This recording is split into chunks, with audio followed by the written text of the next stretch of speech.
Okey, saya ulang balik Okey, Assalamualaikum warahmatullahi taala wabarakatuh dan selamat pagi.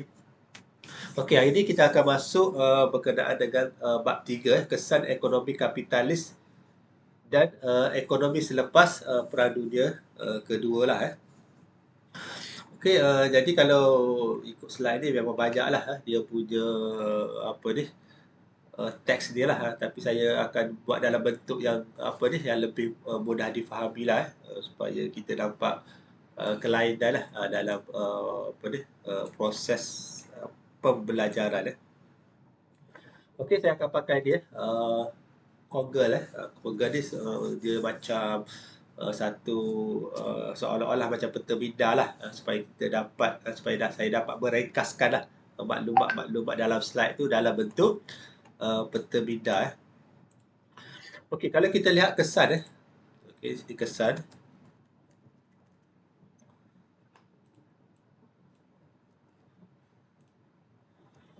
Okey, kesan ekonomi kapitalis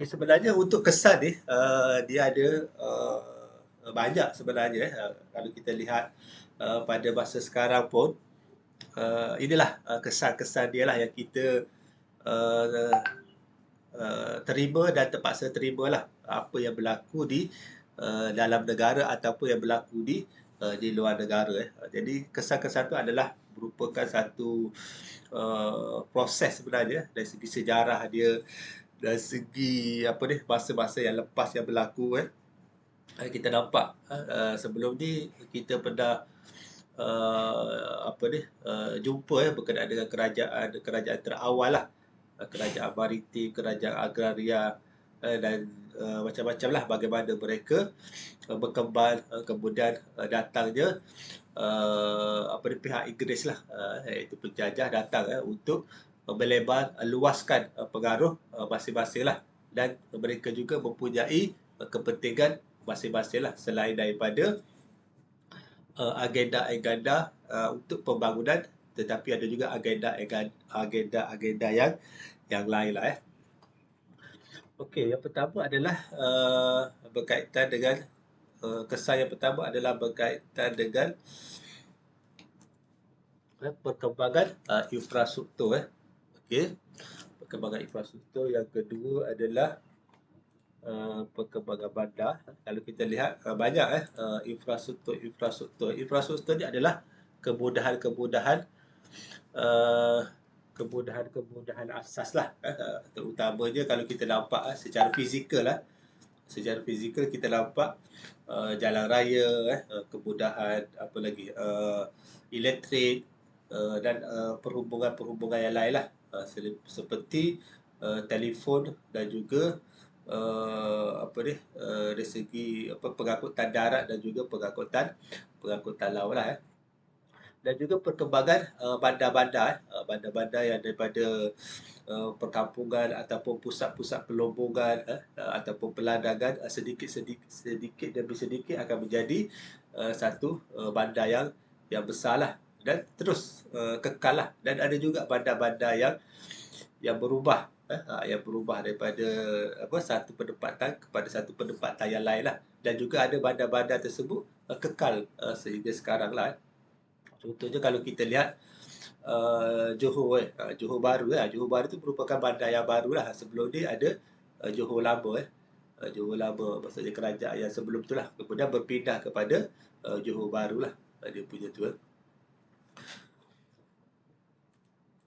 Okey kemudian yang seterusnya apa lagi yang kesan dia adalah pos dan telegraf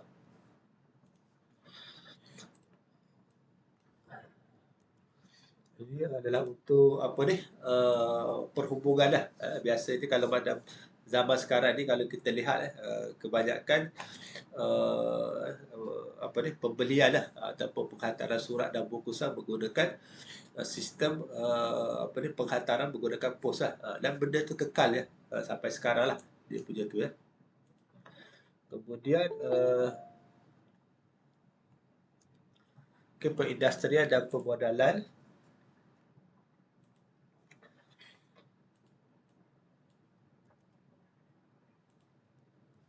Import export.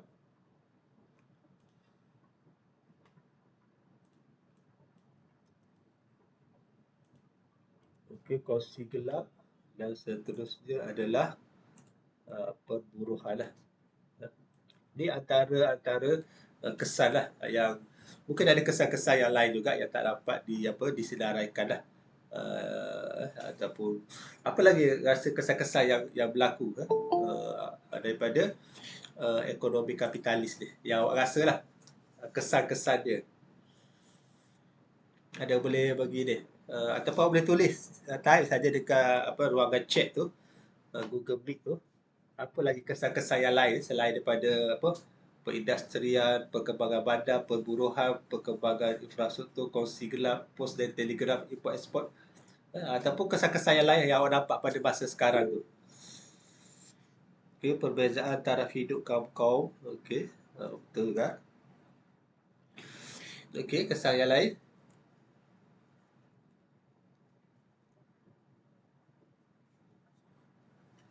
Apa yang awak nampak ataupun apa yang awak uh, rasa lah selain daripada perbezaan.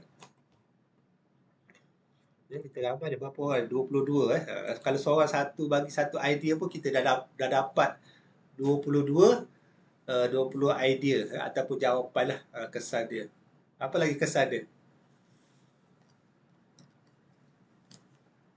Selain daripada perbezaan taraf hidup.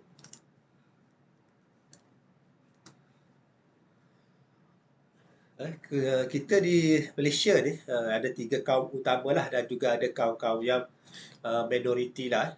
Kaum-kaum yang utama tu Melayu, Cina dan India lah. Dan kita lihat berlakunya penghijrahan lah, ataupun pengambilan buruh asing secara beramai-ramai lah pada masa tersebut. Dan apabila berlakunya setiap negara itu merdeka dan sebagainya, kebanyakan mereka terus menetap lah ataupun menjadi warga negara lah mengikut pilihan masing-masing lah pada masa tersebut, sama ada untuk kembali ke negara mereka ataupun berada di Malaysia lah. Jadi kerajaan pada masa tersebut mengamalkan sistem demokrasi lah dengan ada dia punya syarat-syarat lah yang ditetapkan oleh pihak British dan sebagainya lah. Dia punya perjanjian-perjanjian perlu dipatuhi lah oleh sebuah kaum lah, dan benda tu termaktub dalam perlembagaan. Okey, tak ada satu je perbezaan taraf hidup. Okey, kalau kita lihat perkembangan infrastruktur Okey, infrastruktur. Okey, kalau kat sini adalah yang pertama adalah apa dia?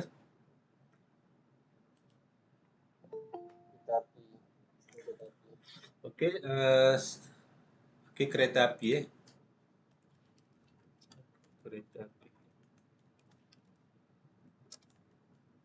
Okey, okey. Okey, pada masa tersebut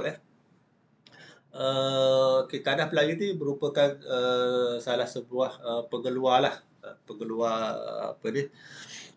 biji timah dan juga barang-barang peladangan lah kalau kita baca kat sini Sebelum British meluaskan kuasanya di tanah Melayu, sistem pengangkutan yang sedia ada sangat mundur berbanding dengan keadaan selepas campur tangan British sebab kita tahu pada masa tersebut kebanyakan jalan-jalan ni adalah terdiri daripada jalan-jalan yang tidak berturap lah. Dia tak ada tak ada tar lah ataupun menggunakan jalan-jalan dedai-dedai dan sebagainya lah. Jadi apabila berlakunya aktiviti perlombongan secara besar-besaran dan sebagainya, perlu ada satu kemudahan lah untuk memproses ataupun untuk memindahkan sesuatu barangan tu daripada satu tempat ke satu tempat yang lain. Contohnya daripada pusat perlombongan untuk dipindahkan kepada pelabuhan mesti ada satu kaedah pengangkutan yang efisien lah. Contohnya macam kereta api lah. Kalau kita lihat apa ni, di negeri-negeri kebanyakan mempunyai stesen kereta api lah, selain digunakan untuk kemudahan pengangkutan awam, jalan kereta api juga digunakan untuk mengangkut barang-barang yang dalam kuantiti yang banyak lah, sebab kita tahu kereta api ni dia dalam bentuk gerabak lah, jadi dia boleh menampung kapasiti ataupun barang-barang dalam jumlah kuantiti yang banyak lah, berbanding menggunakan jalan raya lah, jalan raya.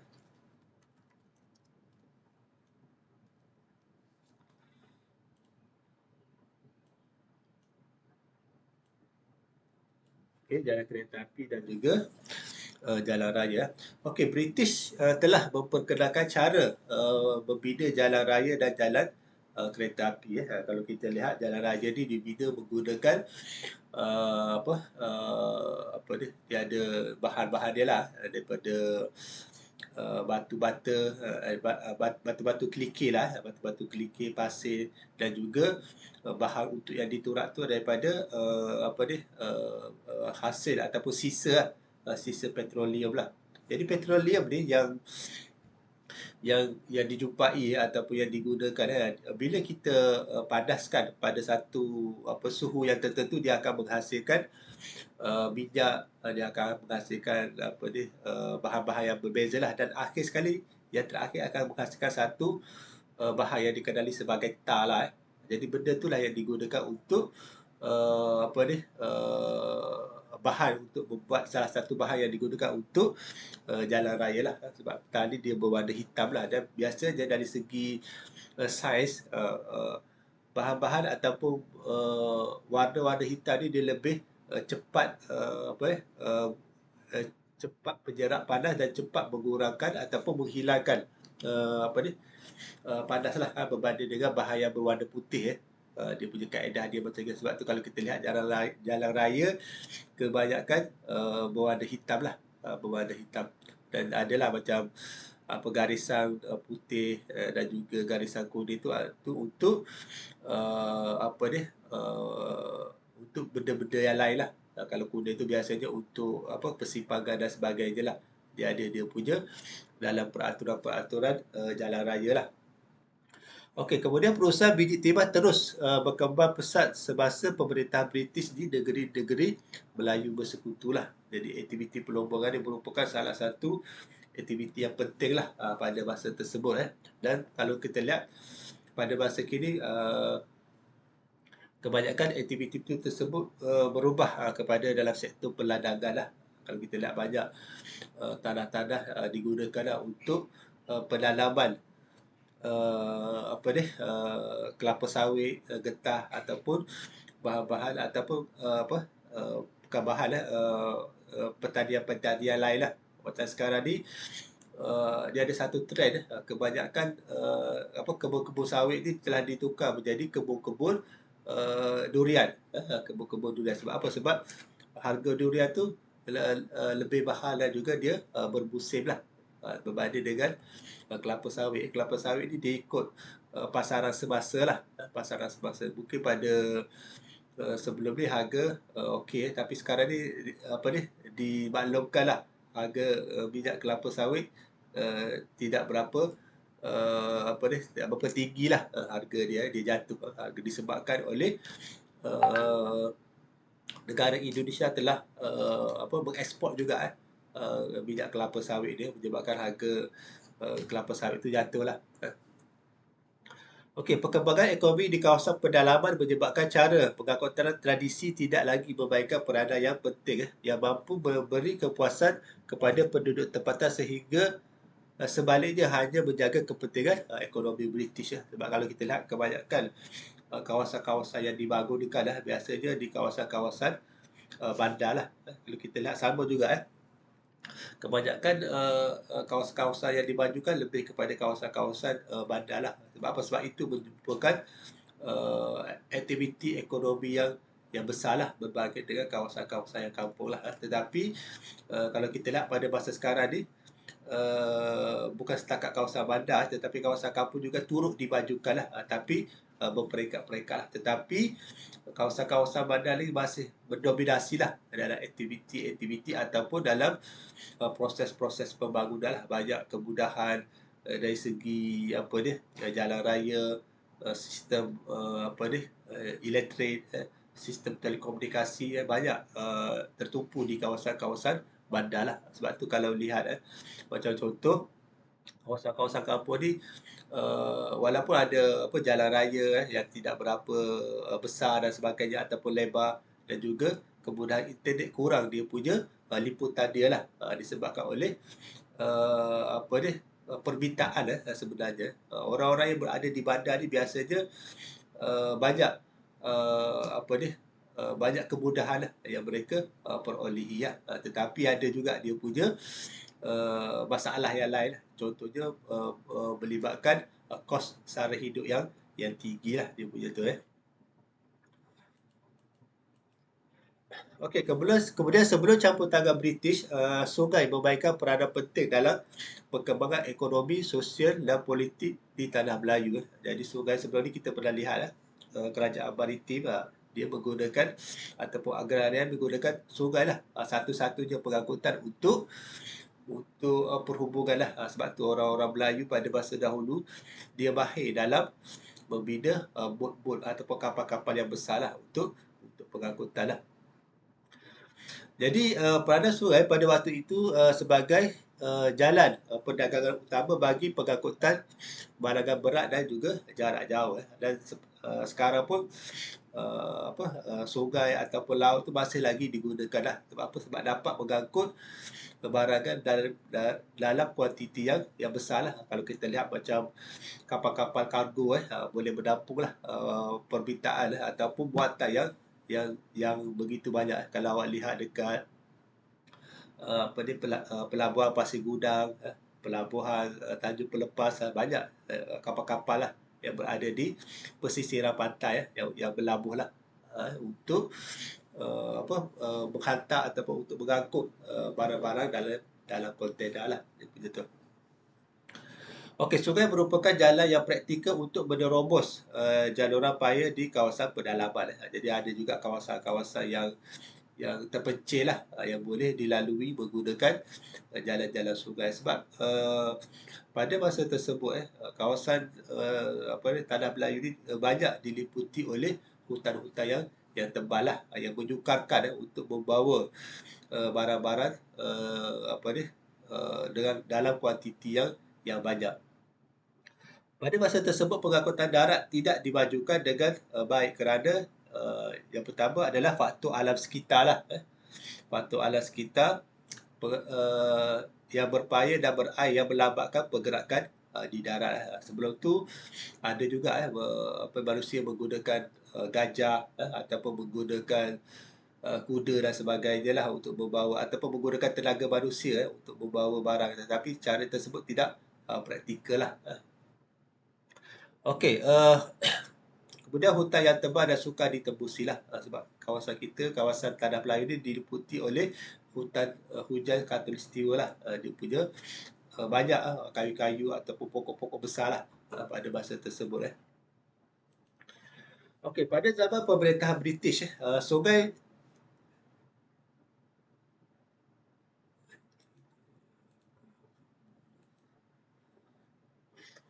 Okey, sungai merupakan laluan yang dapat digunakan untuk tiba di kawasan longgokan biji timah. Sungai digunakan sebagai laluan untuk mengangkut biji timah yang dihasilkan dari pendalaman ke pantai sebelum diekspor lah.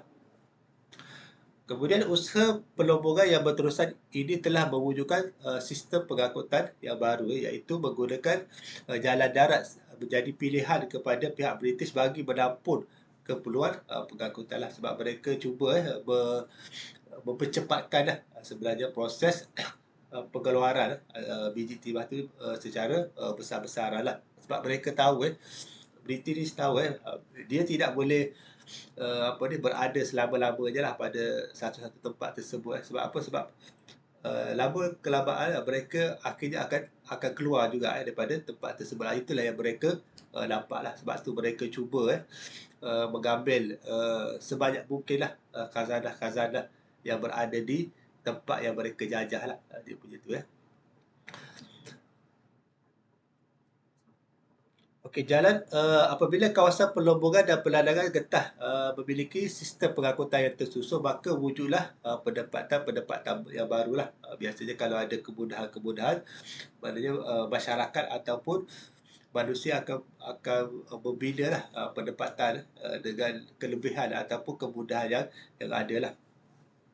Okey, orang-orang Cina biasanya membina rumah-rumah kedai di pinggir-pinggir bandar lah. Pendapatan ini juga sebaliknya yang membentuk jajaran jalan darat. Jadi kaum-kaum Cina terutamanya mereka banyak tertumpu dalam aktiviti-aktiviti pelombongan lah. Dan biasanya kawasan-kawasan tersebut mula berkembanglah daripada kawasan pelombongan, akhirnya akan menjadi sebuah bandar lah berdasarkan dia punya pendapatan lah yang mereka bina lah. Itu salah satu dia punya strategi lah. Dan semakin lama semakin berkembang lah. Dan akhirnya kalau kita lihat macam kalau dekat Johor ni masih kita nampak lagi lah bangunan-bangunan yang lama lah, terutamanya di Sungai Sengket ada bangunan-bangunan lama, ataupun di di Melaka di Melaka pun ada bangunan-bangunan lama yang kita nampak kebanyakan bandar-bandar tersebut berhampiran dengan sungai lah yang mereka bina pendapatan awal lah mereka. Dan sekarang ni kebanyakan bangunan-bangunan lama ni dipelihara lah, dipelihara untuk dijadikan bahan-bahan sejarah lah, untuk rujukan ataupun untuk kita lihatlah bagaimana pendapatan terawal lah mereka bentuk sedi bina bangunan-bangunan lama. Sumbangan sistem perhubungan kereta api dan jalan raya kepada kemajuan tanah Melayu.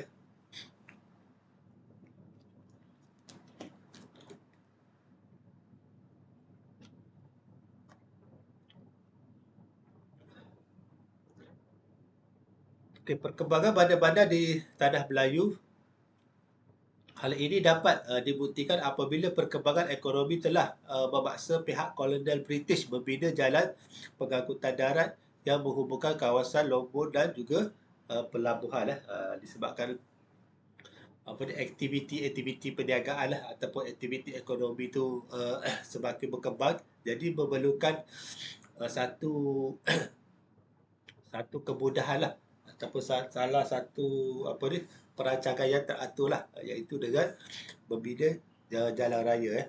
Apabila kawasan Lombok dibanjiri oleh imigran luar yang datang bekerja, maka wujudlah kawasan pendapatan yang berkembang menjadi bandar. Biasanya apabila mereka bekerja tu, mereka memerlukan salah satu pendapatan lah.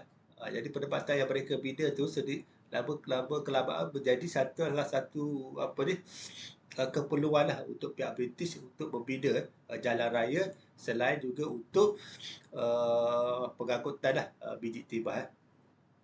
Penduduk semakin bertambah hari demi hari, khususnya imigran daripada China dan juga India lah, sebab mereka berlumba-lumba lah datang untuk bekerja lah. Sistem pengangkutan yang ada pada asalnya digunakan untuk tujuan penghantaran barang telah digunakan untuk kepentingan manusia. Kalau kita lihat banyak jalan raya sekarang lah, bukan sahaja untuk mengangkut barang-barang untuk perniagaan, tetapi juga digunakan untuk kepentingan manusia sendirilah.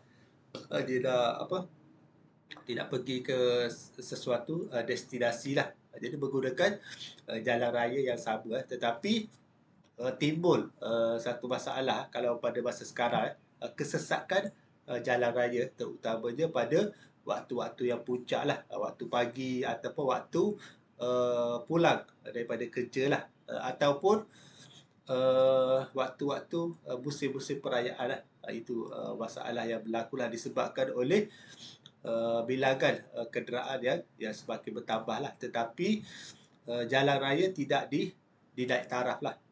Jalan raya masih lagi dalam keadaan yang sama lah, tidak dibesarkan ataupun tidak dibina flyover dan sebagainya, ataupun jalan-jalan yang pintas lah, untuk mengurangkan lah kesesakan lah. Dan kebanyakan pengeluar kenderaan pada masa sekarang ni berlumba-lumba lah untuk mengeluarkan model-model kereta-kereta yang baru lah, sebab mereka pun ada ada kepentingan lah, mereka pun terlibat dalam aktiviti-aktiviti perniagaan lah. Jadi kalau mereka tidak mengeluarkan produk-produk baru, bagaimana mereka untuk mendapatkan keuntungan lah. Itu yang terpaksa dan perlu mereka lakukan lah, dan kesannya akan kembali kepada manusia itu sendirilah, dia punya tu.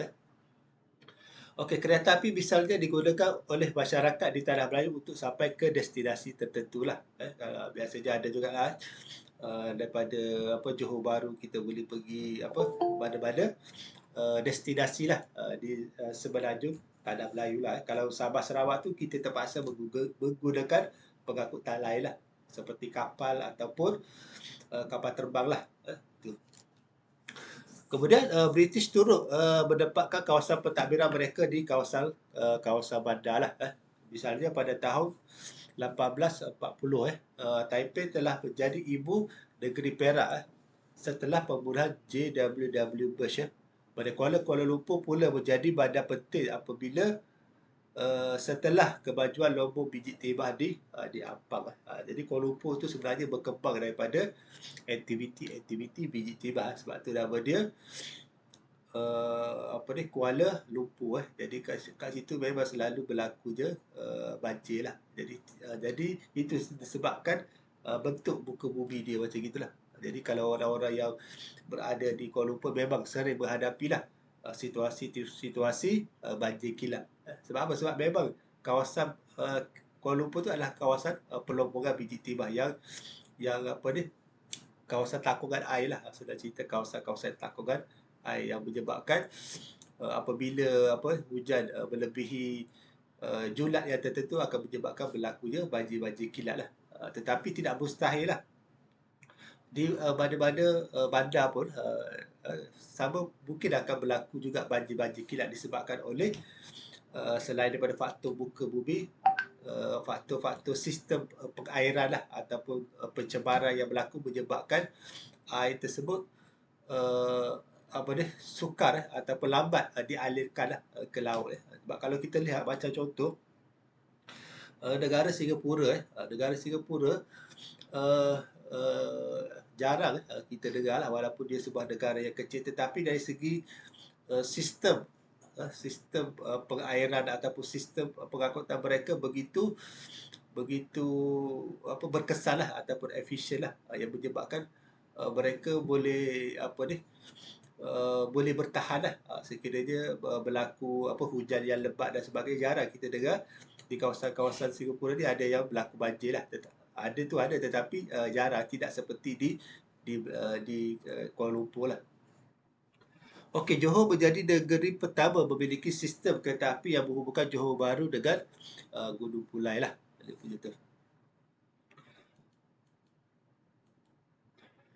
Okey, kemudian perkembangan bandar. Okey, perkembangan pesat bidang ekonomi menyebabkan proses pembandaran tertumpu di kawasan yang kaya dengan alam semula jadi.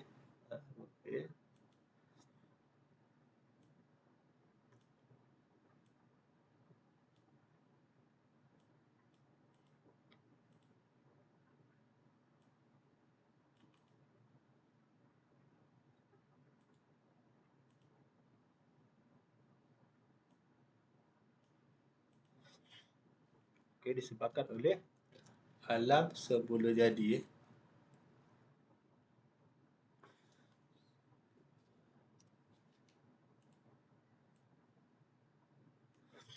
Okey, bandar ni berkembang disebabkan oleh kawasan yang kaya dengan alam semula jadi. Biasanya sebelum ni kita pernah dengar lah kawasan yang menjadi tumpuan dah, iaitu pelombongan biji timah. Dan sebenarnya selain daripada biji timah. Kawasan-kawasan tanah Melayu ni kaya dengan bahan-bahan mineral yang lain dah. Antaranya emas. Emas ni merupakan salah satu apa ni bahan yang ataupun mineral yang terdapat di tanah Melayu lah, walaupun kebanyakan kalau kita baca apa ni sejarah-sejarah banyak dia lebih tertumpu kepada biji timah, tapi sebenarnya emas tu merupakan salah satu apa ni yang dilombongkan lah pada masa tersebut, sebab salah satu pengeluar emas yang terbesar di dunia pada masa tersebut lah, salah satunya adalah tanah Melayu, pengeluar emas yang terbesar. Okey, kawasan ini sering menjadi tumpuan kegiatan ekonomi penjajah lah, sebab dia ada dia punya faktor-faktor tarikan lah. Jadi daripada faktor itulah akan menjadi apa bandar, akan ada kemudahan-kemudahan dan sebagainya lah. Sama juga macam kalau apa ni kerajaan lah untuk membuka sesuatu kawasan baru lah. Okey, contohnya kalau dekat apa ni dekat Skudai lah, mungkin pada masa tersebut merupakan sebuah kawasan pelandangan lah, pelandangan. Jadi macam mana kerajaan memikirkan untuk supaya apa ni kawasan-kawasan bandar yang telah tepu lah, maksudnya yang telah padat dengan penduduk perlu dikurangkan kepadatannya dengan memindahkan aktiviti-aktiviti perniagaan ataupun aktiviti-aktiviti sosial ke satu tempat yang barulah. Jadi biasanya mereka ataupun kerajaan akan membina salah satunya pusat-pusat pengajian. Jadi bila ada pusat-pusat pengajian, secara tidak langsung masyarakat akan datanglah akan datang belajar, dan kat situlah akan bermulanya perkembangan taman-taman baru ataupun bandar-bandar kecil lah, ataupun pekan-pekan yang kecil lah. Dan kalau kita lihat macam dekat Skudai contoh, dia ada UTM Jadi dekat UTM tu lebih kurang pelajar dia dalam 20,000 Jadi dengan 20,000 orang pelajar tu secara tidak langsung akan memberi kesan ekonomi kepada kawasan-kawasan sekitar tersebut lah. Maksudnya ada orang yang akan bekerja, ada orang yang akan terlibat lah dengan pelbagai aktiviti lah. Jadi macam-macam lah. Ada sekolah-sekolah agama, ada sekolah-sekolah menengah, ada rumah-rumah ibadat, ada juga kemudahan-kemudahan perbankan, ada je kedai-kedai makan, ada je macam-macam lah, pasar raya dan sebagainya. Secara tidak langsung di kawasan Skudai tu menjadi besar lah dia punya kawasan dia akan menjadi besar dan akan berkembang lah sedikit demi sedikit lah. Sebab tu kalau kita lihat sekarang ni kebanyakan mana-mana kawasan pun begitulah dia punya proses dia lah, ataupun kerajaan membuka pendapatan-pendapatan baru selain daripada pusat-pusat pengajian lah. Maksudnya pendapatan baru ni membina kawasan perumahan lah. Daripada kawasan perumahan tu lah masyarakat akan berpindah dan akan menetap dari situ, dan akan berlakunya aktiviti-aktiviti ekonomi lah. Sebab tu banyak kawasan-kawasan baru ni diterokai lah. Tetapi ada juga kesan-kesan yang lain lah sekiranya tidak dijaga dengan betul lah. Tidak dijaga dengan betul. Contohnya akan berlakunya tanah runtuh ataupun banjir dan sebagainya lah. Okey, pertambahan penduduk akibat migrasi adalah salah satu faktor perkembangan bandar, maksudnya penghijrahan lah, beramai-ramai lah manusia daripada kawasan luar bandar kepada bandar, ataupun kawasan daripada negara lain ke negara ataupun ke sesuatu tempat lah. Pertambahan kepadatan itu akan berlaku lah. Okey, kegiatan pelombongan biji timah telah menyebabkan kemunculan bandar-bandar baru lah. Kemunculan bandar baru juga telah membawa kepada bandar tersebut menjadi ibu negeri lah.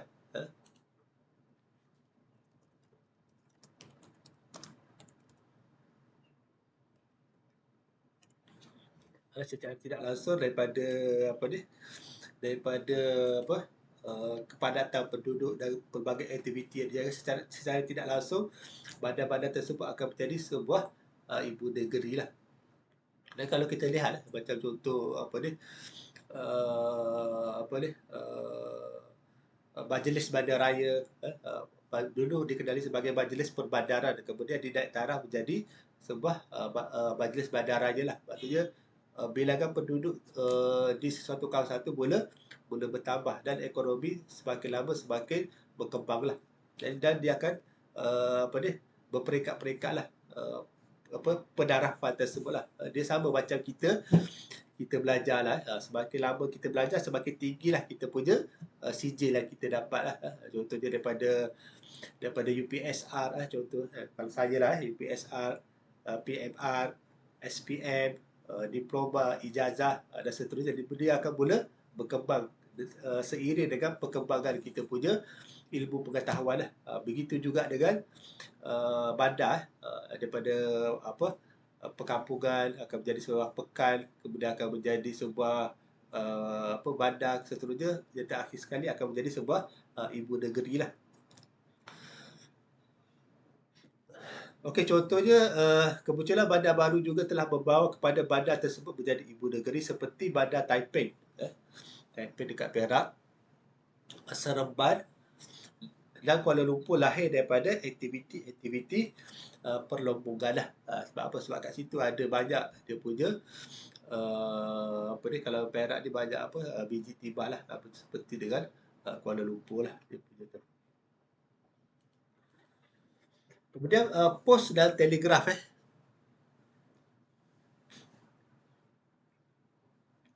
Okey, teknologi telegraf sebenarnya telah diperkenalkan pada 1937 lah oleh Samuel Morse, dan kemudian mempatenkan sistem telegraf tersebut lah. Telegraf yang menggunakan kod Morse bagi menyampaikan pesanan dikenali sebagai alat ketut-ketut. Dulu pada peringkat awal untuk manusia berkomunikasi ini bukannya melalui suara lah macam sekarang. Sekarang ni suara ni ataupun audio ni boleh dipindahkan daripada satu tempat ke satu tempat yang lain lah.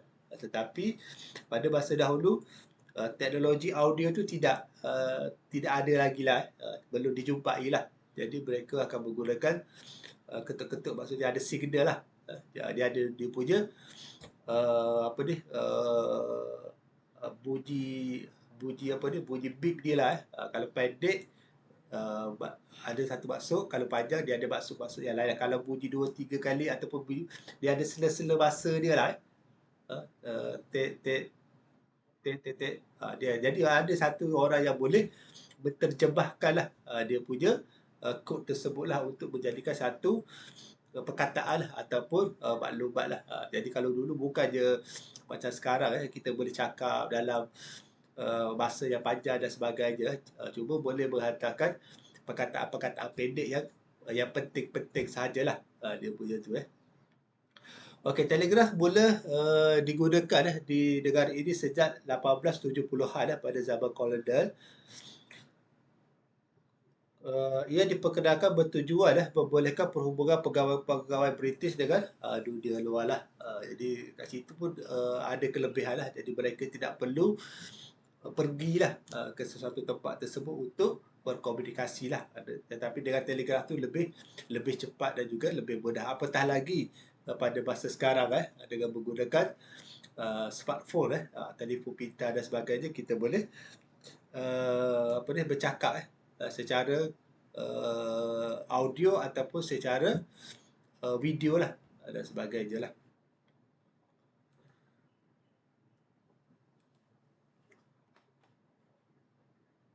Saya lupa nak masukkan dia. Okey, diperkenalkan oleh Samuel Morse. Dia orang yang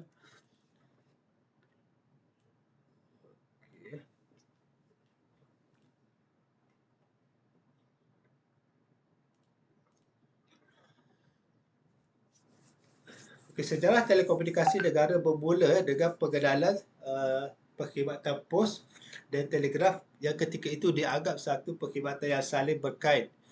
Dan telefon pertama muncul di tanah air pada tahun 1874 yang dipasang di kediaman residen British di Perak.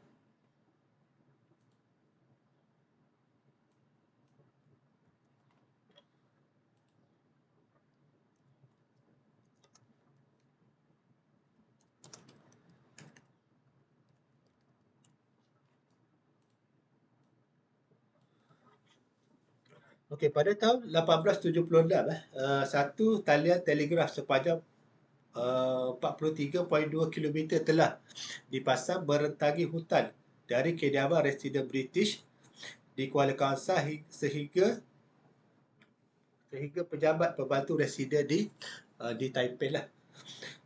Teknologi telekomunikasi teknologi telekomunikasi tersebut kemudian berkembang sehingga zaman penjajah Jepun yang mana menyaksikan banyak talian dan set telefon dirosakkan kecuali kegunaan pemerintah Jepun di negara inilah. Dan kita tahu selain daripada pihak British yang Inggeris ataupun pihak British yang menjajah tanah Melayu, Jepun juga datanglah ke tanah Melayu. Jadi mereka menggunakan kemudahan yang adalah yang ditinggalkan oleh pihak British lah pada masa tersebut lah.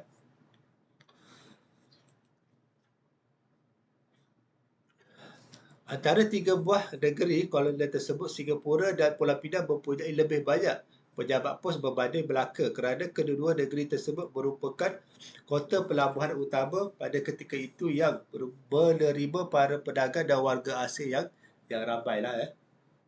Jadi biasa je apa ni, negeri-negeri terutamanya di sebelah pantai barat lah yang cepat berkembang berbanding dengan negeri-negeri di sebelah pantai timur lah. Dan negeri-negeri pantai barat ni kalau kita lihat macam Kuala Lumpur, Pulau Pinang dan Singapura ni menjadi negeri yang begitu penyumbang terbesar lah selain daripada Selangor lah. Penyumbang terbesar dalam pendapatan negara lah disebabkan oleh apa ni, kedatangan pedagang-pedagang yang tinggi lah ataupun banyak aktiviti-aktiviti yang berlaku ekonomi yang berlaku pada masa tersebut dan kita tahu kawasan tersebut adalah kawasan-kawasan pelabuhan utama lah. Antara langkah pembaharuan untuk meningkatkan perkhidmatan pos yang dilakukan oleh British adalah dengan penambahan infrastruktur dari segi pembinaan pejabat pos baru di kawasan-kawasan pendapatan penduduk. Dan biasanya pada setiap kawasan kalau kita lihat sekarang pun sama banyak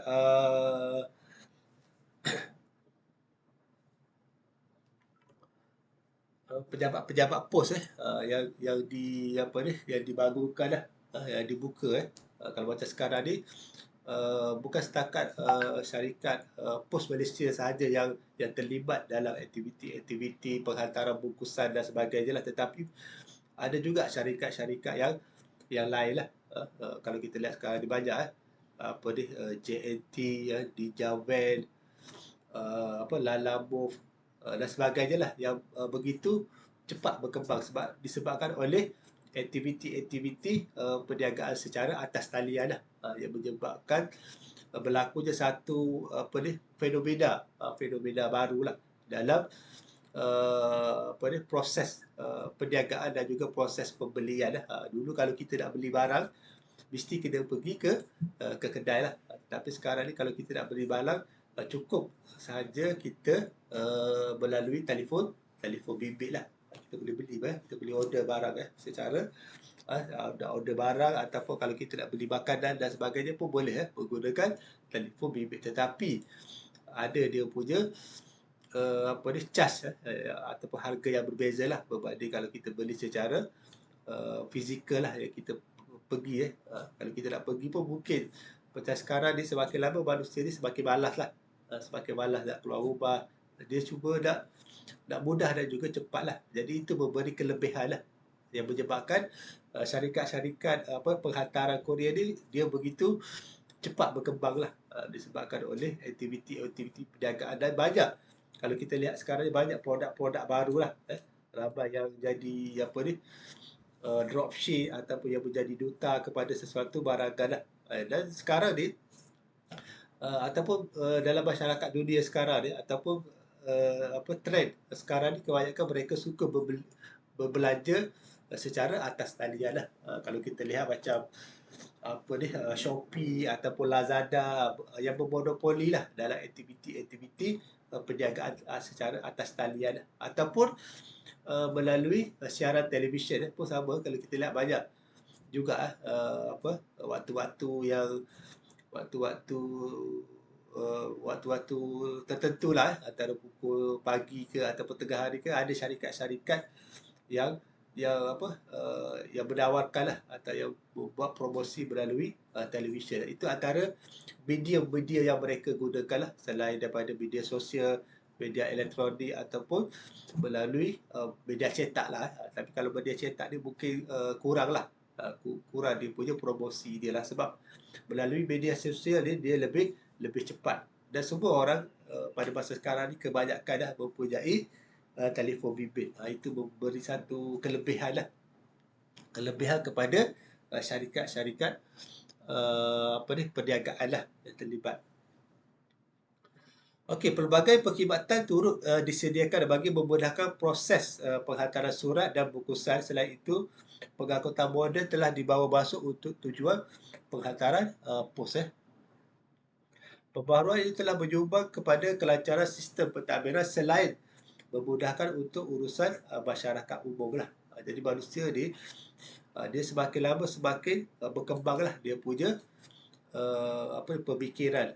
Apabila berkembangnya pemikiran mereka, secara tidak langsung mereka akan mencari ataupun mencipta alternatif yang baru lah untuk memberi kemudahan, selain daripada untuk menjual dia punya perkhidmatan tersebut lah. Kalau kita lihat banyak kenderaan-kenderaan yang digunakan lah, sehingga pada satu tahap kenderaan-kenderaan syarikat biasanya kalau yang hantar barang ni, kalau kita lihat memang daripada pejabat pos, tetapi ada juga yang menggunakan kenderaan mereka sendiri untuk proses menghantar barang. Maksudnya menunjukkan pembelian secara dalam talian ni begitu banyak sehingga terpaksa berjewa lah ataupun menambahkan pekerja-pekerja yang sebagai part time lah untuk menghantar barang lah, sebab ada menggunakan motosikal ataupun menggunakan kereta lah ataupun van untuk menghantar barang.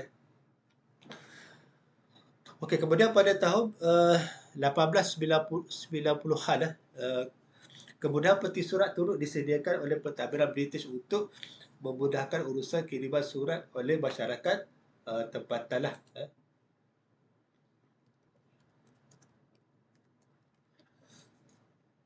Ada kemudahan peti surat. Dan kalau kita lihat untuk proses penghantaran kalau dulu lebih kepada urusan surat menyurat tetapi pada masa sekarang ni bukan setakat surat saja, semua benda kita boleh hantar melalui pos, sama ada bungkusan ke ataupun kenderaan ke ataupun makanan ke. Yang penting dia tidak menyalahi undang-undang lah.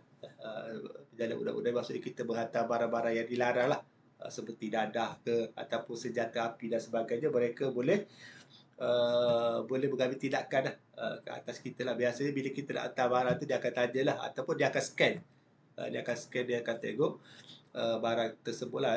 Contohnya kalau kita pergi airport, dia akan scan lah kita punya barang-barang tu ataupun kita punya beg kita lah. Berganda kalau ada pisau ke, kalau ada screwdriver dan sebagainya, mereka akan suruh kita tinggalkanlah benda-benda, sebab benda tu berbahaya lah, kerana boleh memberi ancaman lah kepada syarikat penerbangan tersebut lah dan sebagainya, sebab mereka mengambil langkah-langkah awal lah, langkah-langkah awal. Kalau tak, kita tidak boleh menggunakan lah ataupun tidak boleh naik kapal terbang tersebut lah kalau kita membawa barang-barang yang dilarang. Sama juga macam kalau kita nak hantar barang lah, pun tak boleh lah. Barang-barang yang dilarang tu memang tidak boleh dihantar lah. Okey, kemudian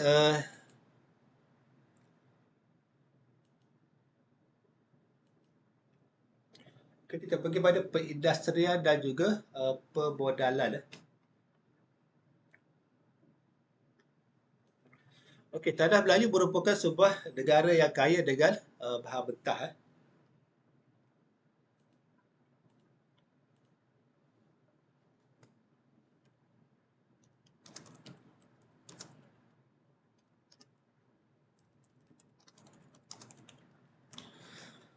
Okey, memang diakui lah tanah Melayu memang kaya dengan bahan mentah, sama ada tanah dia yang subur, diliputi oleh garisan khatulistiwa, mempunyai banyak hutan belantara ataupun mempunyai banyak khazanah-khazanah yang berada di laut dan juga di darat lah. Kalau di laut ni kita lihat macam petroleum ataupun gas, ataupun kalau di darat ni banyaklah biji timah, ada emas. Kalau dekat dekat Pahang ni dia ada boksit, dan juga ada lagi bendera-bendera yang lain lah. Okey, akibat perkembangan perindustrian di tanah Melayu adalah berkait rapat dengan pemprosesan bahan mentah untuk tujuan pengeksportan lah. Antara perindustrian utama ditumbuhkan untuk tujuan pengeksportan ialah perusahaan peleburan biji timah dan juga perusahaan getah. Antara dua yang terkenal, timah dan juga getah.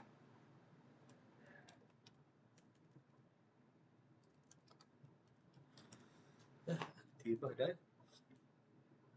dia antara yang terpenting lah pada masa tersebut, walaupun ada lagi juga benda-benda yang lain lah. Contohnya emas dan sebagainya, mereka tidak tekankan lah, walaupun emas tu merupakan salah satu benda yang terpenting lah pada masa tersebut lah. Okey, pelabur-pelabur Eropah telah mengeluarkan modal yang tinggi untuk memajukan sektor peleburan biji timah dan juga perdagangan getah. Kalau kita lihat, sebelum tu ada juga kelapa sawit yang ditanam, tetapi tidak begitu berkembang lah, disebabkan getah tu digunakan untuk menghasilkan tayar kenderaan. Jadi mereka memerlukan getah lah untuk menghasilkan tayar, sebab di negara Eropah pada masa tersebut berlaku salah satu revolusi revolusi perindustrian lah. Banyak kenderaan-kenderaan tu dicipta menggunakan getah. Sebab getah boleh memudahkanlah pergerakan, sebab dalam getah tu dia boleh menyimpan angin ataupun tekanan udara lah. Sebab tu kalau kita lihat sekarang ni kebanyakan kenderaan-kenderaan ni menggunakan tayar getah yang berisi angin. Sebab itu merupakan kaedah yang paling sesuai lah untuk menggerakkan ataupun beban kenderaan yang berat dapat digerakkan menggunakan tenaga ataupun kuasa angin lah. Dia boleh dia berbeza lah berbanding dengan kalau kita menggunakan kenderaan yang tak ada angin dah. Ada juga macam kalau kita tengok macam jentera berat yang jentera berat, contohnya yang kenderaan yang pegorek tanah dan sebagainya, yang dia punya tayar dia dalam bentuk caterpillar lah, dia punya tu. Jadi dia untuk sesuai untuk kenderaan berat, tetapi untuk pergerakan tu akan terbatas lah, perlahan lah. Tetapi kalau menggunakan tayar getah dan sebagainya, kenderaan tu akan bergerak lebih laju. Sampailah sekarang lah benda tu kekal lah, dan bentuk kenderaan ataupun tayar kenderaan tu mesti dalam bentuk yang bulat, sebab dia lebih cepat. Ada juga orang yang mencipta tayar kenderaan dalam bentuk yang lain lah, segitiga dan sebagainya. Boleh bergerak, tetapi ada masalah-masalah yang lain. Contohnya kalau dia dah berbelok dan sebagainya, dia akan memberi kesan yang lain lah, tidak berapa sesuai. Tetapi kalau untuk jalan yang lurus, boleh menggunakan tayar kenderaan yang tidak berbentuk bulat. Okey, jadi jaranglah kita jumpa tayar kenderaan yang tidak berbentuk bulat lah, kecuali ada tak gambar jentera berat lah.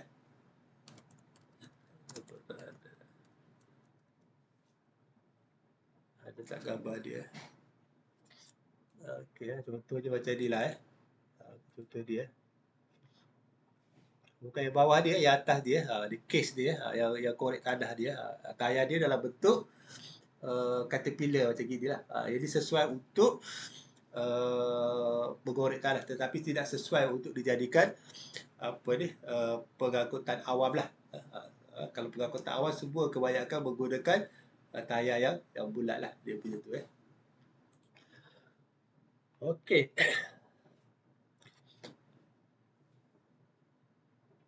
Okey, pada tahun 1887 Perindustrian peleburan biji timah telah dibina untuk melebur biji timah. Jadi biji timah ni biasa dijumpai dalam bentuk apa ni, kepingan lah, ataupun dalam bentuk yang terpisah-pisah lah. Jadi mereka akan uh, melebur lah biji timah untuk dijadikan dalam bentuk jongkong, dalam bentuk apa ni, bar lah, ataupun jongkong timah lah. Antaranya adalah syarikat Street Trading Company lah yang ditubuhkan di Teluk Intan dan juga Butterworth. Di Pulau Pinang juga telah dibina perindustrian peleburan biji timah yang menjadi hak milik Eastern Smelting Company. Di antara apa, syarikat-syarikat yang terlibatlah dalam perindustrian biji timah. Okey, di samping itu pelabur dari negeri-negeri selat, khususnya pelabur Cina, telah membuat pelaburan dalam sektor peleburan biji timah dan juga perdagangan getah lah. Jadi kita lihat masyarakat Cina ni daripada peringkat awal tu mereka dah terlibat dalam aktiviti-aktiviti perniagaan lah yang berskala besar lah, yang berskala besar. Jadi sebab tu kalau kita lihat kebanyakan apa ni, orang-orang kaya yang berada di Malaysia ni, kebanyakan orang-orang Cina lah, sebab mereka pada peringkat awal telah mendominasi dalam aktiviti-aktiviti perniagaan. Orang Melayu ni banyak dalam mempunyai aset, tanah dan sebagainya lah, tapi mereka boleh membeli tanah-tanah tersebut, tetapi apa ni, apa ni, jadi mereka boleh membeli tanah-tanah untuk dijadikan kilang-kilang dan sebagainya lah. Itu antara kelebihan lah. Sebab tu orang-orang Cina sampai sekarang tu mereka mendominasi lah dalam segi ekonomi yang berada di Malaysia. Walaupun apa ni, kaum mereka tu ada merupakan kaum minoriti lah. Dia sama juga yang berlaku di Indonesia lah. Walaupun mereka kaum minoriti, tetapi dari segi ekonomi mereka menguasai menguasai dari segi ekonomi. Sama juga kalau kita lihat macam Singapura, walaupun mereka negara kecil, tetapi Singapura adalah penyumbang terbesar dalam ekonomi Asia Tenggara. Singapura ni banyak terlibat dalam pelaburan di negara-negara Asia Tenggara dan juga negara-negara lain lah. Contohnya apa ni, di Malaysia lah, Singapura merupakan salah satu penyumbang terbesar lah dalam sektor pelaburan yang memberi apa ni, memberi kepentingan lah bagi kedua-dua pihak lah, antara Malaysia dan juga Singapura lah. Okey, seterusnya terdapat juga perindustrian lain digerakkan seiring dengan perkembangan perindustrian biji timah seperti pengeluaran minyak kelapa, perusahaan delas, perusahaan kelapa sawit dan juga perusahaan kapas. Itu antara aktiviti-aktiviti yang lain lah yang ada di tanah Melayu.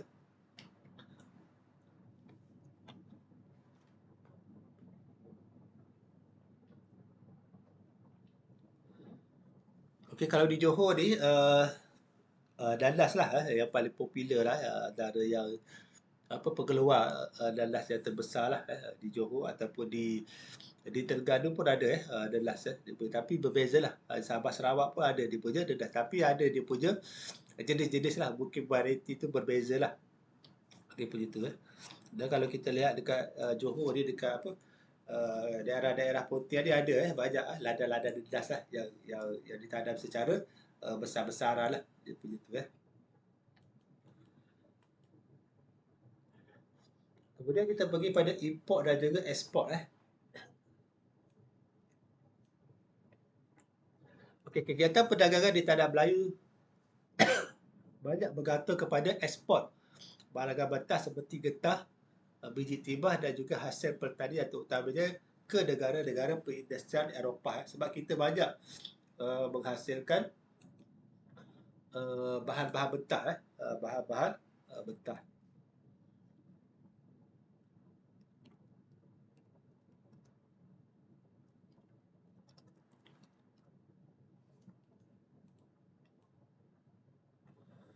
Kita ekspor bahan mentah, kemudian barang yang diimport adalah dalam bentuk barang siap lah.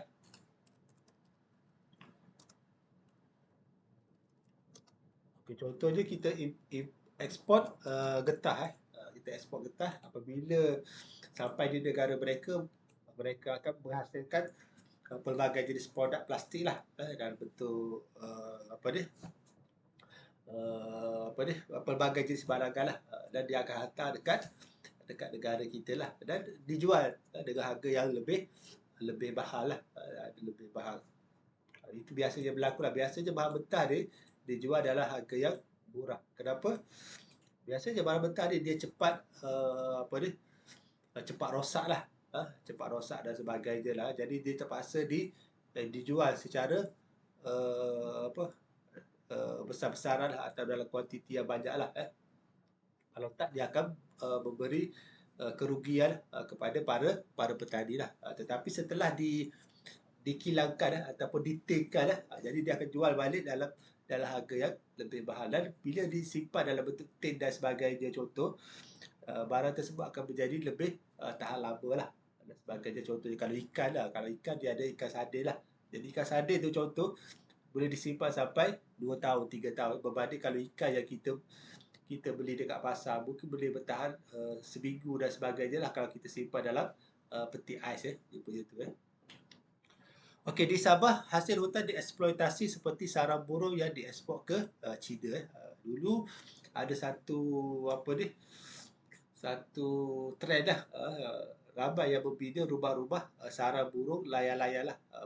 Mereka membina ataupun mendirikan lah rumah-rumah untuk burung, membuat sarang, dan sarang burung tu dijual untuk khasiat untuk perubatan lah, dia punya tu. Pertanian memainkan peranan penting kepada ekspor tanah Melayu seperti kopi, tebu, gambir dan juga lada hitam lah. Namun menjelang abad ke-20, para pemodal di tanah Melayu bergorak langkah baru dalam mengekspor barang siap seperti kasut, iaitu barang yang berasaskan getah dan makanan dalam tin. Dah berubah dia punya trend dia lah. Sebelum ni kebanyakan barang tu dihantar dalam bentuk bahan mentah, tetapi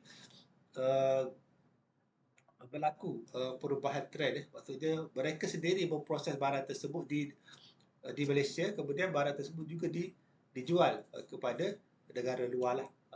Tak semua barang lah. Ada yang barang kita boleh hasilkan sendirilah, tetapi memerlukan kepakaran lah, ataupun kemahiran yang tinggi lah dia punya tu. Okey, kalau barang-barang yang biasa-biasa lah, contohnya kasut, selipar dan sebagainya, mungkin kita boleh hasilkan sendirilah, ataupun produk-produk makanan lah, kerepek dan sebagainya, kita boleh hasilkan, kita boleh proses barang tu dan dijual kepada masyarakat ataupun kepada negara-negara, ataupun diekspor ke luar negara lah. Dari segi import, tanah Melayu banyak bergantung kepada import barangan siap seperti ubat-ubatan lah. Jadi ubat-ubatan dia merupakan salah satu import yang terbesar lah kepada negara kita lah, sebab melibatkan kesihatan lah. Sebab banyak ubat-ubat yang kita gunakan lah, banyak daripada luar lah. Contohnya macam baru-baru ni vaksin pun kerajaan kita terpaksa belilah daripada negara-negara luar lah, yang harganya sampai berbilion ringgit lah, untuk kos untuk untuk vaksin penduduk lah, masyarakat. Okey, Balah Tanah Melayu terpaksa mengimport beras dari Siam dan Burma bagi menampung keperluan makanan akibat kemasukan migrasi yang begitu tinggi lah. Selain daripada ubat, beras kebanyakan juga diimport, walaupun negara kita boleh menghasilkan beras sendiri, tetapi tidak cukup untuk menampung, sebab kebanyakan masyarakat di Malaysia ni banyak yang makan nasi, jadi itu merupakan salah satu makanan ruji lah, makanan asasi. Jadi terpaksa import daripada Thailand lah. Sebab tu kalau kita lihat banyak beras pun ada pelbagai jenis jenama yang pelbagai lah. Sebab apa? Sebab mereka tahu beras ni merupakan keperluan, memang makanan asasi. Hari-hari mesti kita akan makan nasi, makan nasi. Kita tak sama macam negara-negara luar lah, negara luar Eropah dan sebagainya, mereka makan roti ataupun pizza dan sebagainya lah. Sebab apa? Sebab struktur buku bumi mereka bentuk yang macam kita. Jadi makanan yang mereka hasilkan adalah dalam bentuk yang macam gitulah, terutamanya dalam bentuk gandum lah. Tetapi di negara kita ni bentuk muka bumi sesuai untuk menanam padi. Jadi itulah kita punya makanan. Makanan kita adalah beras lah yang dimasak dan hari-hari kita makan makan nasi lah. Okey, hasilnya tanah Melayu sangat terkesan apabila berlakunya Perang Dunia Kedua setelah laluan disekat oleh tentera berikat. Ini menyebabkan pertanian untuk sekuriti makanan tidak menjadi keutamaan British. Bukan pada masa dahululah berlakunya kekurangan makanan yang menyebabkan berlakunya inflasi lah.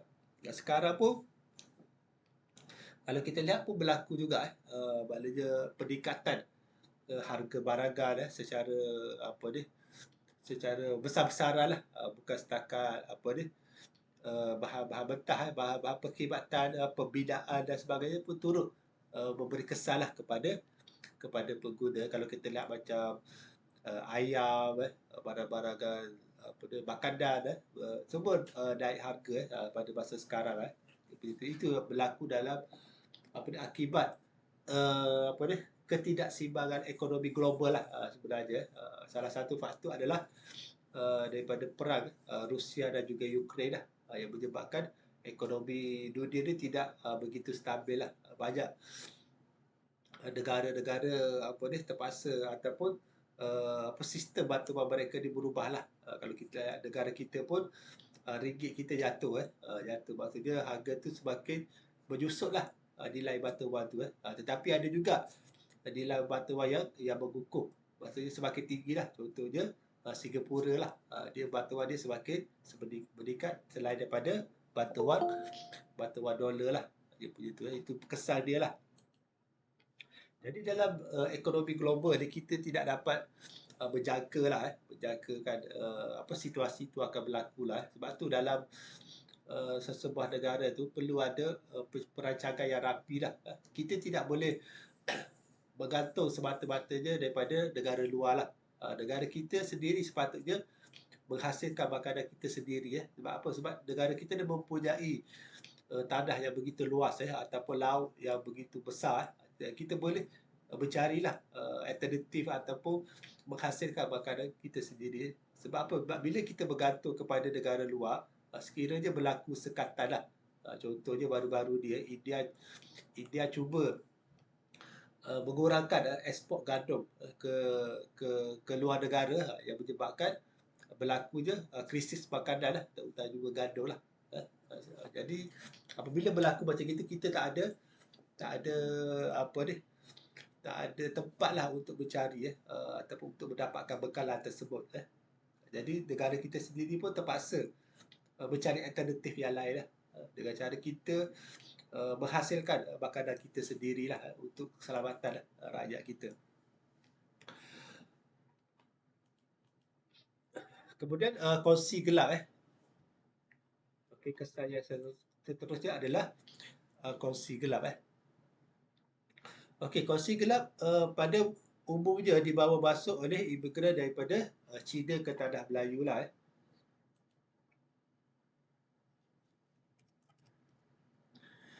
Okey, imigran China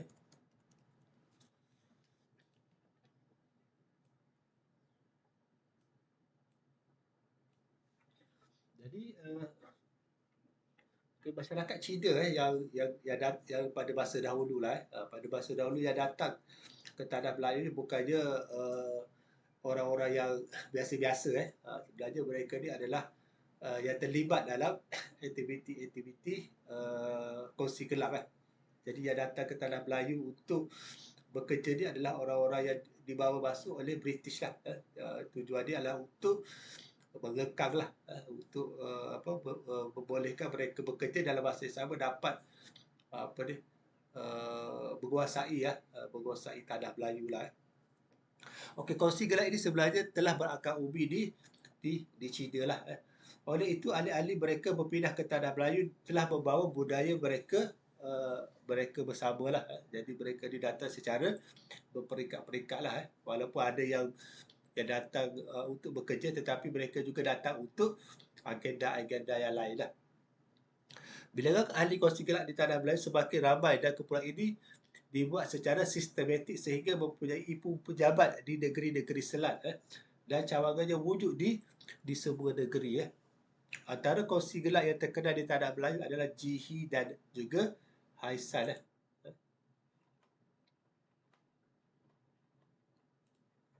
Okey, ini antara yang paling terkenal lah, yang menjadi apa ni? Yang menjadi apa ni? Apa ni? Bagi apa jadi punca lah punca wujudnya kongsi-kongsi gelap di tanah Melayu lah. Dan kongsi gelap ni sampai sekarang sampai sekarang masih lagi ada di negara kita lah, tetapi mungkin mereka dalam bentuk yang lain lah, dalam bentuk yang lain. Tapi memang wujud lah, memang wujud sampai sekarang sehingga sukar untuk dibanteras lah, dibanteras oleh pihak berkuasa lah.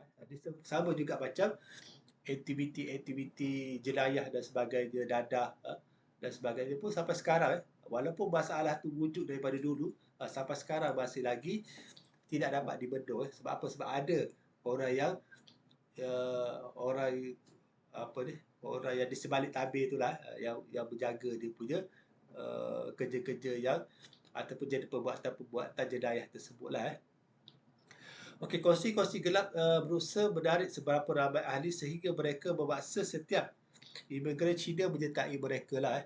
Jadi semakin ramai dia punya bilangan ahli, semakin kuatlah dia punya pertumbuhan ataupun dia punya kuasa mereka lah. Jadi sebab tu mereka ni apa ni, memerlukan ahli-ahli yang barulah untuk memberikan kekuatan kepada mereka lah.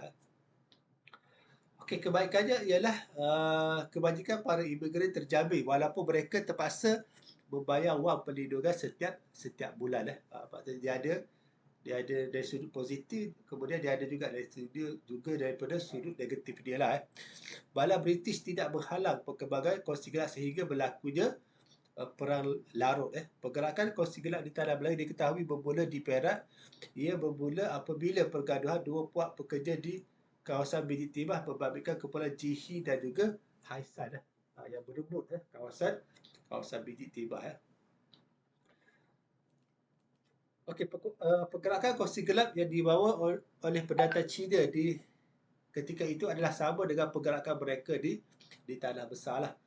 Untuk memudahkan pergerakan mereka bergerak menggunakan bahasa isyarat ataupun bahasa bisu. Ini salah satu teknik lah, menggunakan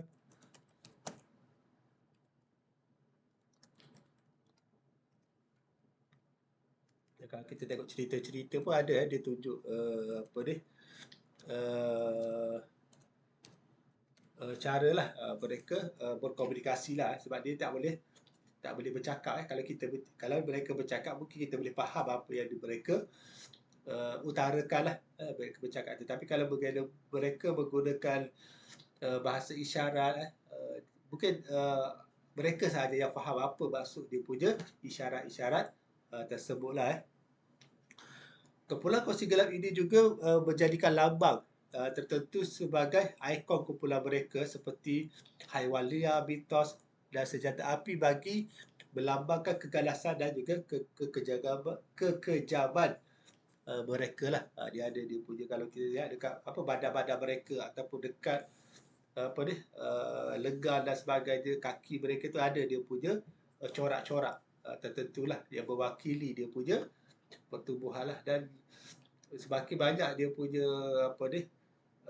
contohnya tatu dan sebagainya, semakin tinggilah dia punya pangkat mereka lah. Dan tak semua orang boleh memiliki tatu-tatu tersebut lah. Dia ada dia punya peringkat-peringkat dia lah, dia punya jenis-jenis dia lah. Okey, kemudian perburuhan. Okey, pada umumnya sektor perburuhan di tanah Melayu digunakan untuk menampung keperluan tenaga manusia bekerja dalam sektor perlombongan.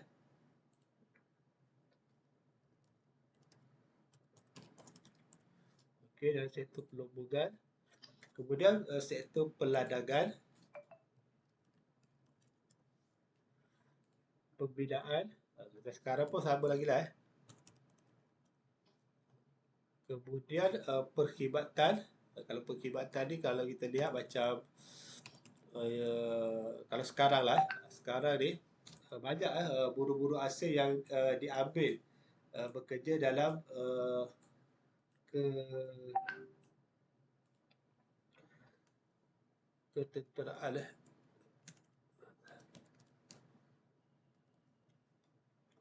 Kalau peluang pergana kita tahu lah, biji timah, apa ni, perdagangan dalam sektor apa, getah, kelapa sawit, pembinaan, membina kalau macam sekarang ni apa ni, bangunan ataupun sektor-sektor pembinaan lah, terutamanya dalam dekat Kuala Lumpur lah, ataupun mana-mana negara lah ataupun negeri banyak buruh-buruh daripada Indonesia lah yang digunakan lah. Perkhidmatan ni kalau sekarang ni apa ni, pegawai keselamatan lah kalau kita lihat dekat bank-bank pun ada pegawai-pegawai keselamatan bukan warga negara kita lah, Myanmar, Bangladesh dan sebagainya, dan juga ketenteraan lah. Tapi ketenteraan kalau sekarang ni mungkin apa ni, jarang lah kita jumpa tapi kebanyakan yang bekerja dalam ketenteraan kebanyakan orang-orang Melayu lah, yang menjaga keselamatan negara lah. Ada juga bangsa-bangsa yang lain tetapi mereka kurang lah, kurang terlibat sebab mereka lebih tertumpu kepada aktiviti-aktiviti ekonomi lah, terutamanya masyarakat Cina ataupun India lah. Jarang kita jumpa apa tentera-tentera ni orang-orang bukan Melayu lah. Ada juga maksudnya daripada Sabah Sarawak tu adalah, sebab mereka tu kaum Bumi Putera lah. Sabah Sarawak pun ada dia punya dan terlibat dalam ketenteraan lah. Kalau dulu memang ada tentera-tentera upahan lah, iaitu daripada golongan Sikh lah, yang bekerja sebagai apa ni, tentera upahan lah. Dia punya tu Okey, buruh dari Silon dilantik menjadi kerani, tentera dan juga polis lah. Buruh-buruh dibawa masuk bagi dijadikan buruh kasar untuk membina infrastruktur seperti jalan raya, landasan kereta api dan sebagainya lah. Dan juga bangunan-bangunan lah. Kemasukan buruh-buruh dari Indonesia disekat oleh Belanda, terutamanya yang mahir bertukar. Namun buruh-buruh ini tetap datang ke tanah Melayu menjadi pekerja di sawah-sawah di Selangor dan Selatan Perak dan kerja-kerja ladang. Sebab tu di Selangor ni ada apa ni yang orang-orang orang Jawa dan sebagainya yang tinggal di Selangor lah, bukan setakat di Johor saja. Di Selangor pun ada juga. Tidak kurang juga ada yang menjadi buruh di dalam kerajaan dan bekerja di pejabat sehingga sebagai kerani dan juga lain-lain lah, yang berjawatan tertentu lah yang memperdiktikkan Kemudian kita lihat pada ekonomi selepas Perang Dunia Kedua. Ekonomi zaman Jepun.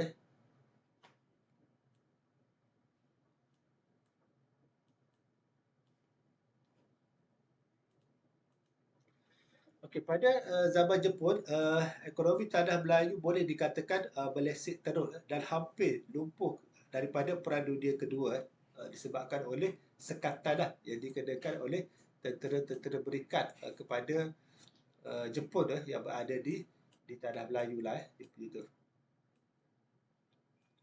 Okey, sebelum tewas dengan Jepun, British membakar dan memusnahkan lombong-lombong kawasan kegiatan ekonomi serta jaringan pengangkutan jalan darat seperti jambatan dan juga lain-lain. Tindakan ini dikenali sebagai bumi hangus. Bumi hangus. Ekonomi tanah Melayu juga telah dieksploitasi untuk keperluan dalam sektor pengindustrian Jepun selain membiayai kos peperangan yang dihadapi oleh Jepun.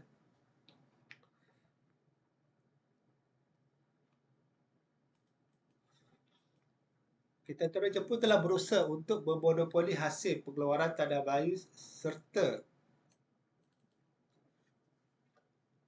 melaksanakan pengeksportan barang mentah ke negara Jepun dan akan dibayar menggunakan bantuan baru yang dikeluarkan oleh pihak pentadbiran Jepun.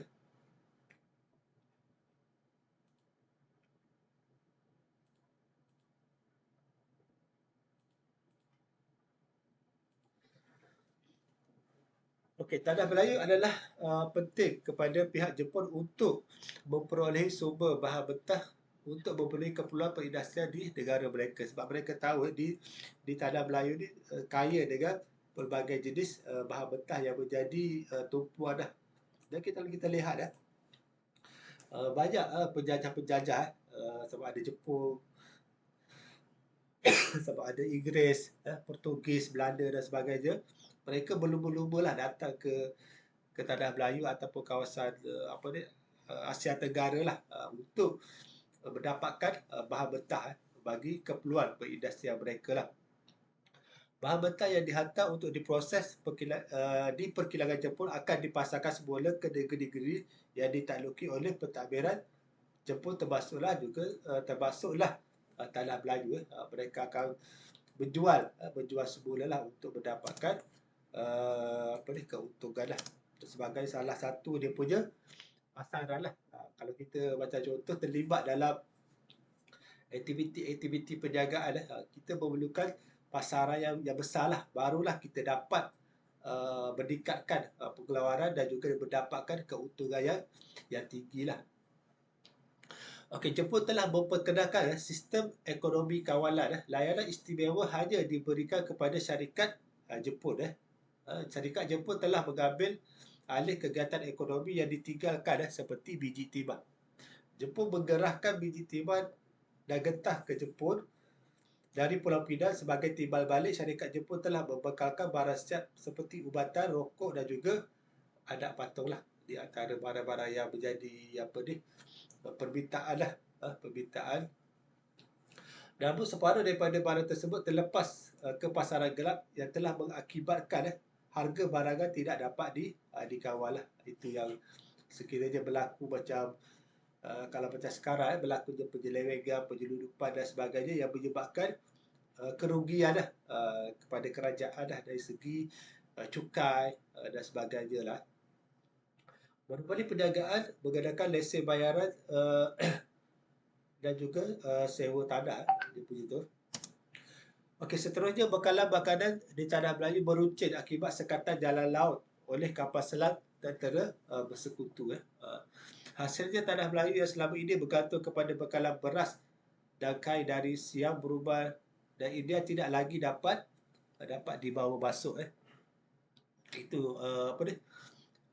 kalau kita lihat kesanlah sekiranya kita tidak ataupun kerajaan tidak cubalah menghasilkan makanan sendiri. Kita tidak boleh bergantunglah kepada mereka sebab kita pun tak tahu sesuatu ataupun akan datang tu apa yang akan berlaku. Mungkin akan berlaku kemarau yang panjang ataupun mungkin akan berlaku bencana alam yang menyebabkan bekalan tu akan terputus. Ada juga macam negara-negara luar lah, mereka menyimpan stok makanan mereka masing-masing lah untuk tempoh yang panjang lah. Disimpan sekiranya berlaku bencana dan sebagainya, mereka boleh bertahan sehingga 5 tahun ataupun 10 tahun dengan dia punya makanan yang mereka ada lah. Sama juga macam kat rumah kita pun juga boleh simpan kita punya stok makanan, tapi tidak banyak lah tidak banyak. Tetapi ada negara-negara tertentu mereka menyimpan stok makanan mereka untuk bertahun-tahun lamanya sebagai tindakan awal lah. Okey, pihak Jepun mencantum makanan pengeluaran bahan utama telah dihadkan jadi terpaksa cantum lah. Setiap keluarga hanya diberikan 2 gantang beras sebulan. Maknanya dalam kalau 2 gantang tu apa yang kita boleh buat adalah kita boleh masak sikit-sikit lah ataupun jadikan beras tu dalam bentuk bubur lah, baru dapat kita makan secara beramai-ramai lah. Itu pun sebenarnya tak mencukupi lah. Okey, beras perlu diberikan dengan menggunakan kupon yang diambil dari pejabat kawalan makanan di bandar.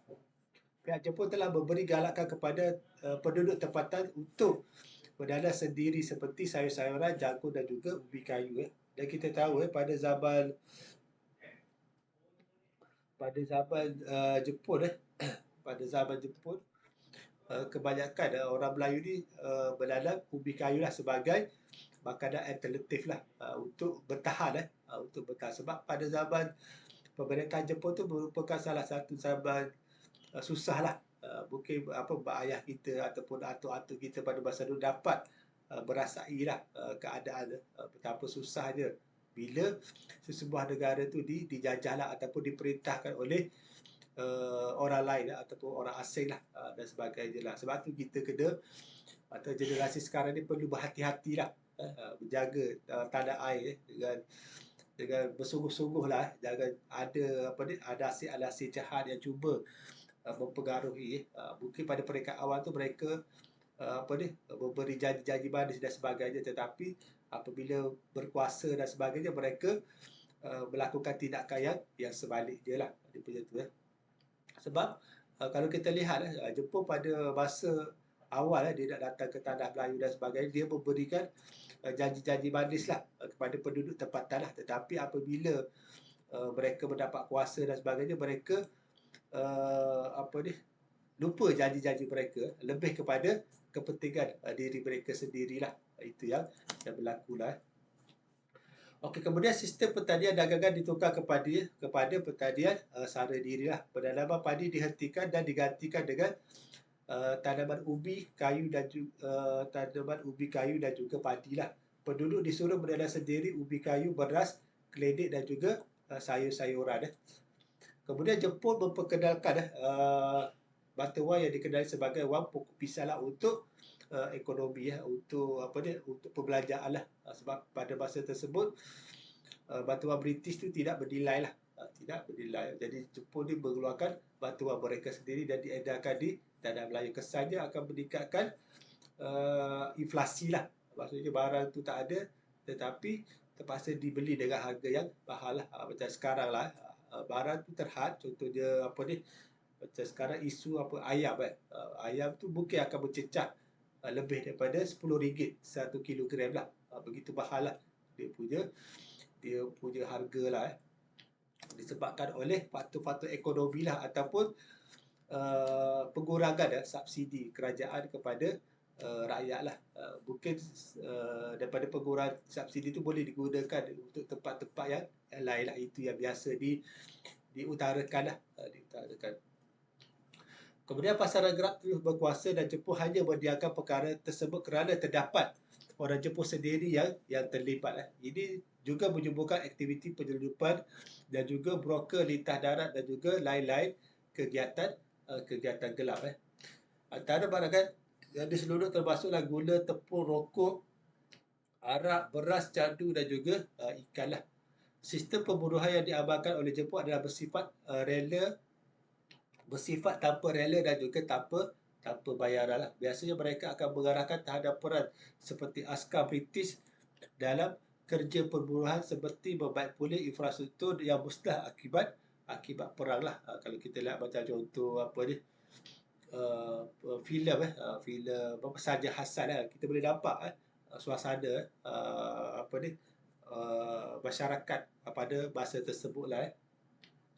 Malah mereka turut membahasa orang-orang tempatan menjadi buruh, terutamanya ketika proses pembinaan jalan kereta api baru disiap lah. Dia buat dia punya tu. Okey, kemudian rancangan pemulihan ekonomi selepas perang. Sektor perlombongan, pertanian, perdagangan, perusahaan dan perindustrian telah berkembang pesat sejajar dengan pembangunan negara selepas Perang Dunia Kedua. Para pelabur kebanyakan dari Eropah dan juga China. Pelabur-pelabur ini telah mengumpah para buruh daripada negara India dan China yang diimport. Sektor pertanian dan perdagangan pula masih menjadi industri yang terpenting di tanah Melayu lah sehingga sekarang lah. Aktiviti pertanian dan perdagangan merupakan industri utama lah selain daripada industri pelancongan lah yang menjadi sumber pendapatan kepada negara lah. Perdagangan getah telah memberi sumbangan yang penting dalam rancangan pemulihan ekonomi pada masa tersebut lah. Tapi sekarang ni kebanyakan harga-harga komoditi lah, getah ataupun kelapa sawit tu tidak berapa, terutamanya getah lah.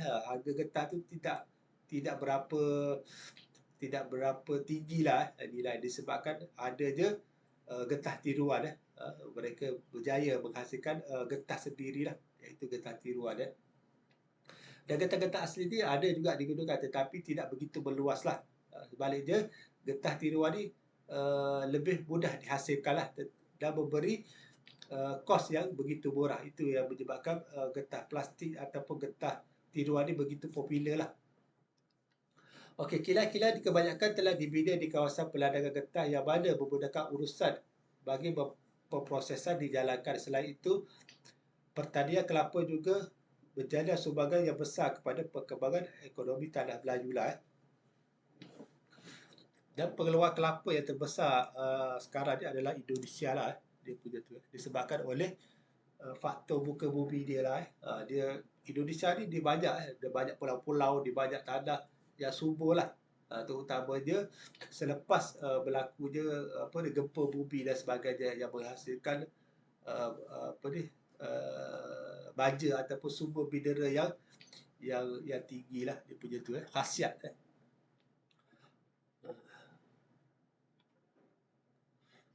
Kemudian faktor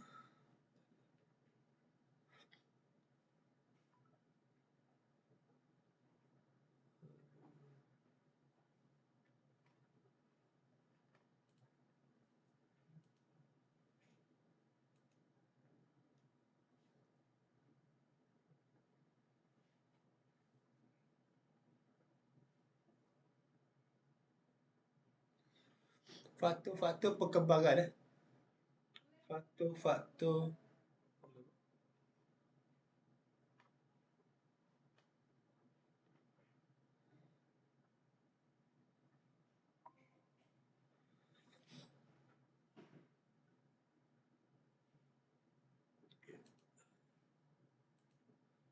saya sikit lagi lain.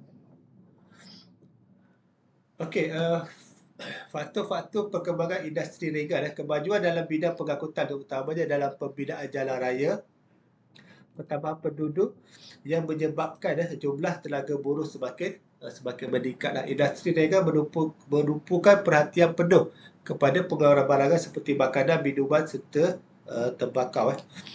Perindustrian rega juga menumpukan perhatian kepada pengeluaran barangan yang berasaskan getah seperti kasut, getah, tilam dan juga tayar lah.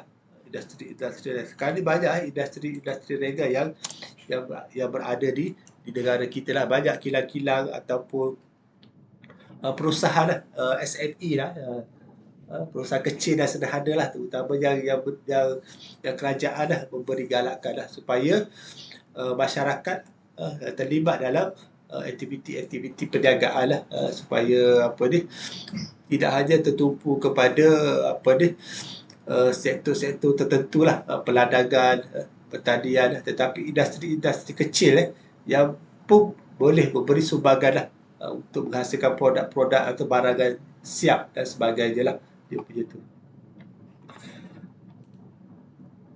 Okey, itu sajalah untuk hari ini. Dan untuk tugasan tu nanti awak boleh baca dulu dia punya tu. Saya rasa untuk tugasan 1 tu saya rasa tak ada masalah. Tugasan 2 tu untuk pembentangan, awak kena buat rakaman lah. Rakaman, pilih tajuk-tajuk yang saya bagi tu dan record, kemudian masukkan dia punya video tu dalam YouTube, kemudian hantarkan link YouTube tu dalam Microsoft Teams lah. Nanti saya akan create dia punya post dia lah untuk awak masukkan awak punya ataupun untuk hantar awak punya tugasan dia punya tu. Okey, itu saja daripada saya untuk hari ini. Wabillahi taufiq wal hidayah. Wassalamualaikum warahmatullahi taala wabarakatuh.